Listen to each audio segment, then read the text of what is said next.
This is something I find very interesting. Like, I watched the way I was introduced to Jordan Peterson was he was having a debate on a program called The Agenda with Steve Paikin, and the person across from him began their argument, began anything with saying there is no such thing as biological sex. Oh, this issue is in some sense only peripherally about transsexual issues. It's more centrally about gender issues. And then on top of that, and I think it's the biggest issue, is that it's a free speech issue.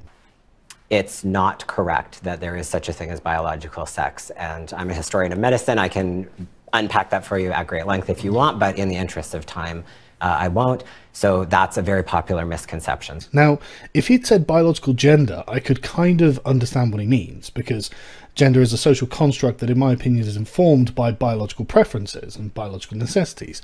But to come out and say there's no such thing as biological sex seems that he's just denying the existence of chromosomes or something. I mean, and this seems to be a common thing. Yeah, it's completely crazy, because I honestly think that it's intellectual malpractice for people who teach gender feminism or women's studies not to know the basic biology, but many of them don't. They don't seem to understand that there are X and Y chromosomes. They don't understand that the biological definition of sex is based on the size of the gametes. Do you produce a big gamete called an egg or small gametes called sperm? There is no human that produces anything in between. You either produce eggs or sperm or neither. That's the definition of biological sex. It's really about the gametes. It's not even about the chromosomes, except insofar as they shape the gametes. And then, you know, human bodies show dimorphism, differences between men and women in terms of height and strength and many aspects of physiology.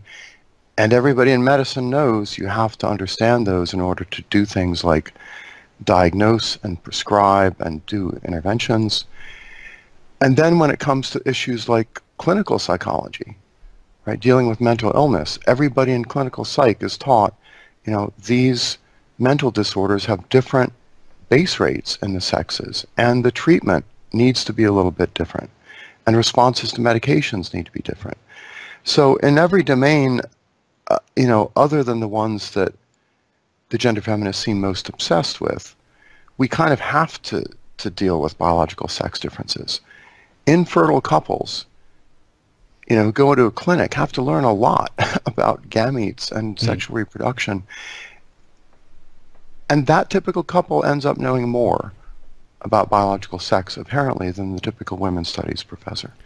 Honestly, at this point, I've been covering this for a long time, and at this point, I am unwilling to put it down to ignorance.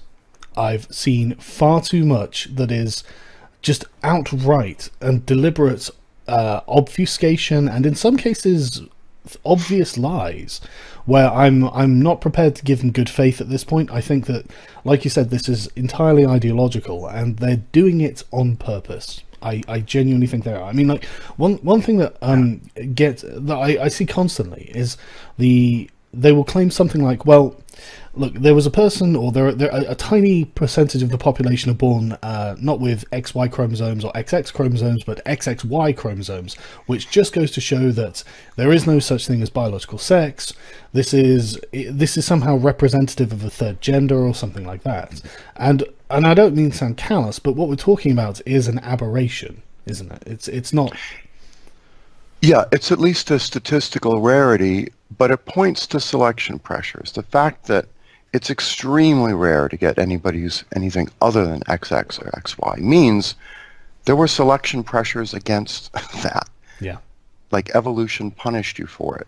That's why it's rare.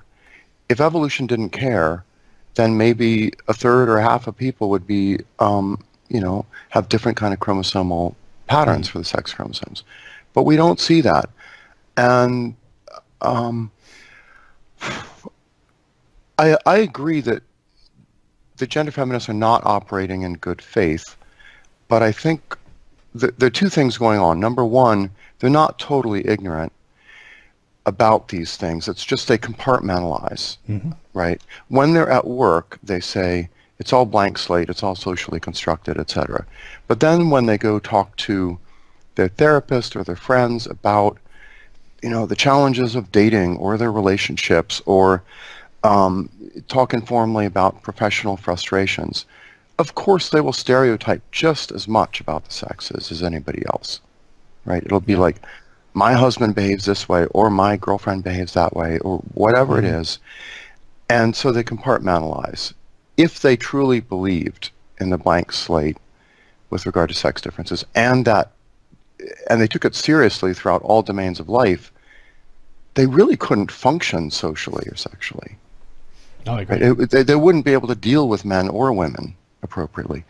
So the compartmentalization is one thing. I think they also avoid learning about certain, facts and theories and findings that sit uncomfortably with them, so they sort of wall that off, and they keep that at bay. And then, a lot of it is just driven by ideology and sort of policing other people's thoughts and speech, and policing their own thoughts and speech to some degree. Well, that becomes a necessity, doesn't it? Because if there are scientifically valid studies and discoveries that have been shown to undermine your own comprehensive worldview, then you couldn't possibly allow those in. You would have to do something to. I mean, if you can't refute them, which I assume they can't, then you just on an ideological basis, you would have to ignore these things and completely distance yourself and outright deny that these things exist, wouldn't you? It must be miserable to live in the state of cognitive dissonance that these people live in, and I kind of feel for them, because it's not happy having an ideology that clashes with reality in so many ways, so relentlessly. On the other hand, I don't really have that much empathy with them, because I really think they're having a terrible effect on society, a horrifying effect on men. I think they're interfering with scientific progress. I think their social policy recommendations are usually counterproductive, or just a complete waste of time. Yeah. And in 50 years, nobody's going to think like them. They know they're dinosaurs. They know that their views are doomed.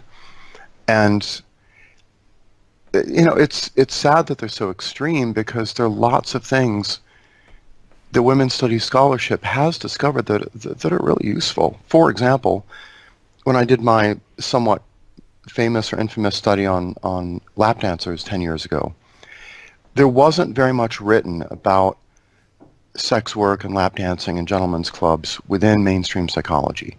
So to do the scholarship, to learn about this domain of women's experience, I read a lot of the feminist scholarship about sex workers, where they'd done ethnographies, they'd interviewed these women, they learned a lot about them, and that scholarship was very, very useful to me. It was annoying because it was all framed in this sort of social constructivist way, but it would be a shame if all that good scholarship ended up, in the future just being dismissed, just because the theoretical framework that the researchers used proves to be delusional.